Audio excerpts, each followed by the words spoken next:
পাইকারি ও খুচরা পর্যায়ে বিদ্যুতের দাম বাড়ানোর গণশুনানির ফলাফল ঘোষণা করা হবে আজ এবং দুপুরে রাজধানীর রমনায় ইনস্টিটিউশন অফ ইঞ্জিনিয়ার্স বাংলাদেশের শহীদ প্রকৌশলী ভবনে আয়োজিত এক সংবাদ সম্মেলনে এই বিষয়ে নিজেদের সিদ্ধান্ত জানাবে Bangladesh energy regulatory commission BERC. দর্শক, সেখানে আছেন আমাদের সহকর্মী ইউসুফ রানা, তিনি আমাদের সাথে যুক্ত হচ্ছেন। ইউসুফ, বিদ্যুতের দাম তো নতুন করে ঘোষণা করার কথা, গণশুনানি হয়তো শেষ হয়ে গেছে, কি সবশেষ তথ্য আছে আপনার কাছে জানাবেন আমাদের।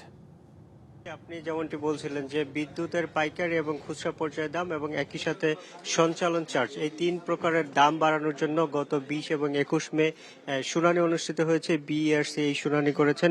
যারা দাম বাড়ানোর প্রস্তাব করেছে তাদের মধ্যে পিডিপি অন্যতম। এছাড়া যারা বিতরণ সংস্থা আছে, ডিপিডিসি, ডেসকো, নেসকো, ওজোপাটিকো, তারা সবাই এই বিদ্যুতের দাম বাড়ানোর প্রস্তাব করেছিল।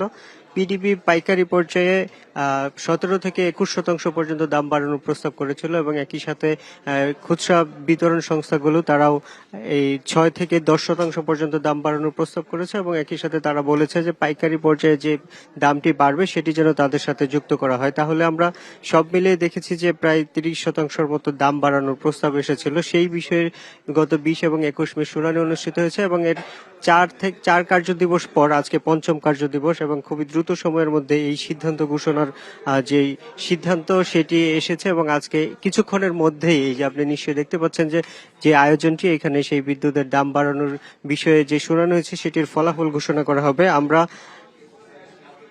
আমরা নিশ্চয়ই কিছু তথ্য এর মধ্যে জানতে পেরেছি। প্রতিবারই যেরকম যে সিদ্ধান্ত আসে এবারও সেই রকমই বাড়ানোর যে সিদ্ধান্ত সেটি আমরা জানতে পেরেছি যে হয়তো বাড়ানোর সিদ্ধান্তই আসবে। পাইকারি পর্যায়ে 19.85% এবং খুচরা পর্যায়ে 15 থেকে 20% পর্যন্ত দাম বাড়ানোর যে প্রস্তাব সম্ভাবনা সেটি আমরা শুনতে পেরেছি যে এরকম একটি সিদ্ধান্ত আসতে পারে এবং একই সাথে সঞ্চালন চার্জ 30 পয়সা, এখন সেটি 49 পয়সা করার জন্য প্রস্তাব দেওয়া হয়েছিল। সেই দামটিও বাড়িয়ে এখন 7 পয়সার মতো বাড়ানোর একটি পরিকল্পনা আছে বলে আমরা অনানুষ্ঠানিকভাবে জানতে পেরেছি। কিন্তু এটি এখনো চূড়ান্ত নয়।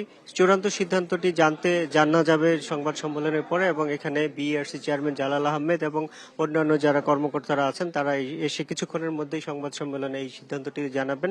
এবং আমরা প্রতিবারই এর আগেও যে কতগুলো শুনানি হয়েছে বিইআরসিতে, সেই নগদ নিয়ে এলো হার না মানা হার অফার।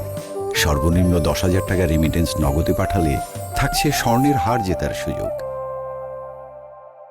বিইআরসি শুনানির পর দাম বাড়ানোর যে ধারাবাহিকতা সেটি কিন্তু দেখে এসেছে। এই বিষয় নিয়ে কিন্তু নাগরিক সমাজ এবং এনার্জি রেগুলেটরি কমিশনের কার্যক্রম নিয়ে কিন্তু বরাবরই সমালোচনা করে আসছেন। তারা বলছেন যে এনার্জি রেগুলেটরি কমিশন শুধু ভোক্তার যে স্বার্থ দেখার কথা সেটি কিন্তু তারা দেখছেন না। তারা সরকারের যে নির্দেশনা সেটি শুধু রুটিন ওয়ার্কের মতো বাস্তবায়ন করে যাচ্ছেন এবং তারা বলছেন যে এই মুহূর্তে দাম বাড়ানোর কোনো যৌক্তিকতা নেই এবং সেই দাম বাড়ানোর যদি হয় সেটি মানুষের উপরে অনেক বড় রকমের প্রভাব ফেলবে এবং বর্তমানে যে দাম বৃদ্ধির যে রেশিও এমনিতেই অনেক বড় চাপের মধ্যে আছে সাধারণ মানুষ। আমরা কিন্তু দেখতে পাচ্ছি এর মধ্যে যে সংবাদ সম্মেলনটির প্রস্তুতি নেওয়া হয়েছে সেই বিষয়ে বক্তব্য রাখার জন্য বিইআরসি চেয়ারম্যান, অর্থাৎ সংবাদ সম্মেলন শেষ হলে পর আসলে পুরোপুরি সিদ্ধান্তটা জানা যাবে। ধন্যবাদ ইউসুফ। প্রথমত যেটা 2025-26 অর্থ বছরে সম্ভাব্য যে চাহিদা ভর্তুকির, এটা প্রায় 56,000 কোটি